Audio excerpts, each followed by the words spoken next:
Good day, Baron de Moor. Goodness, had I known you would be so sumptuous, I might have preened. Care for a drink? No, thank you. It's a little early for me. Well, I'll indulge for us both in that case. I hope you'll pardon me for saying so, but you're a ravishing girl. Simply ravishing. That's very kind of you. I'm sure your wife feels absolutely spoiled by your abundant charm. Oh, she's a lucky old crow, I'll grant you that. Now then, Giles tells me you want to profile me for this magazine of yours. Men of Influence, was it? Yes, each issue we cover a different person in our Perfect Lives series, someone whose lifestyle and achievements serve as inspiration for our readers. Jolly good. You've come to the right place. That will be all, Giles. Actually, sir, I thought it might be worthwhile for me to stay, in case the young lady should desire anything at all. Splendid idea. Pip, pip. Yes, sir. I'll be right over here if you require anything, Miss Haig. Thank you. Baron de Moor, do you mind if I record our interview? I'd rather devote my attention to you than to my notepad. And who could blame you? Record away, my dear. So then, where shall we begin? What's it like being such a prestigious big game hunter? Well, it's difficult to explain to someone who's never experienced the thrill of the hunt, you see. When it's you and your trusty blunderbuss all alone against a ferocious beast, you discover exactly what sort of stuff you're made of. Sounds ghastly. Oh, it takes a special breed of male, I'll grant you that. The merest hesitation could cost you a leg.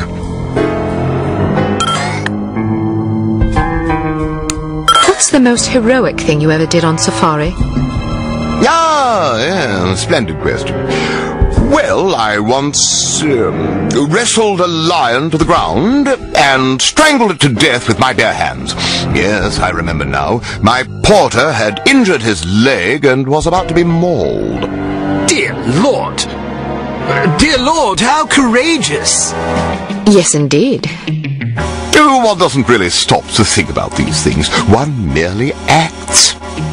It's amazing you didn't come to harm.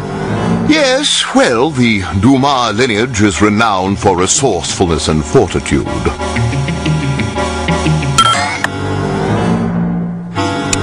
I'm sure our loyal readers would love to know what hunting rifle such a magnificent sportsman favors on safari.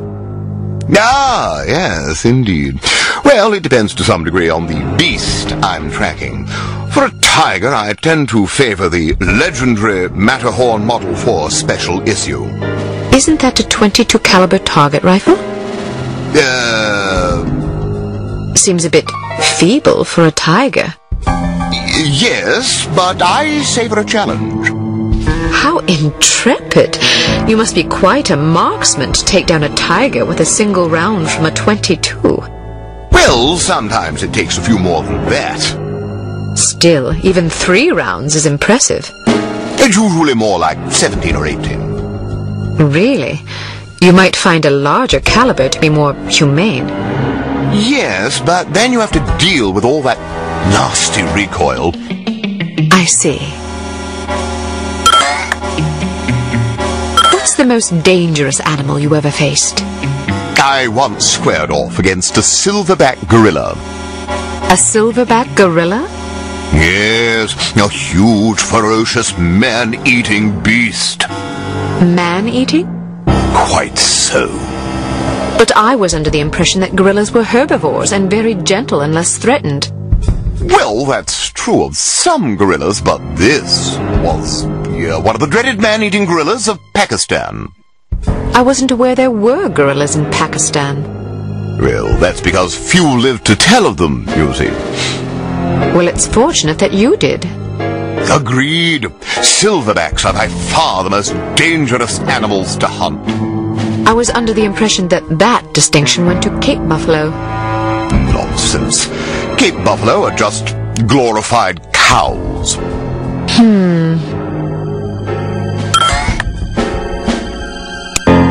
Is there anything that can strike fear into the heart of such a stalwart hunter as yourself? Frankly, no. Really? Nothing at all? Not that I can think of. Not even centipedes? Oh, dreadful things. Yes, I suppose, perhaps centipedes. Personally, I'm terrified of rats. Oh, God, yes. Those beady, evil little eyes and sharp little vermin teeth. Horrible animals, especially in a mob. And spiders. Oh, don't even mention them. How did you become so courageous? Oh, just something one's born with, I suppose.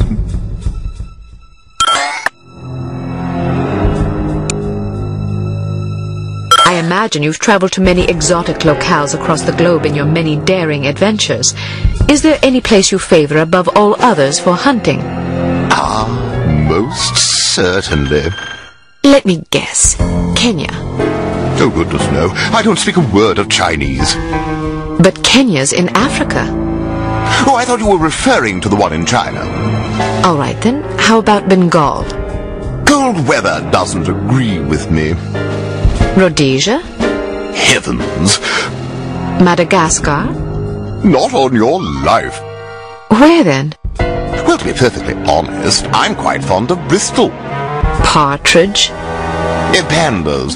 Giant pandas. Bristol, England? Yes, indeed. I wasn't aware of any giant pandas in Bristol. Well, they're important. I see. Was that a gazelle trophy in the foyer? Ah, yes. Beautiful creature, isn't it? I'm sure it was lovely when it was alive. Aren't they quite fast? Indeed. You must be quite a marksman. True, although I was rather close in this particular instance. How close? 5 yards, I should think. I'm impressed. Stalking a gazelle within 5 yards? I didn't really stalk it, per se. How did you get that close? Well, it was in a pen, you see. Pardon? Some years ago, it occurred to me that all that traipsing about in the wilderness is a dreadful waste of time. I concluded that since what I really want is a handsome trophy to hang on my wall, why not simply put the beast in a pen out in the yard and shoot it there? Save myself the bother of tracking it all over creation. Why not just buy trophies?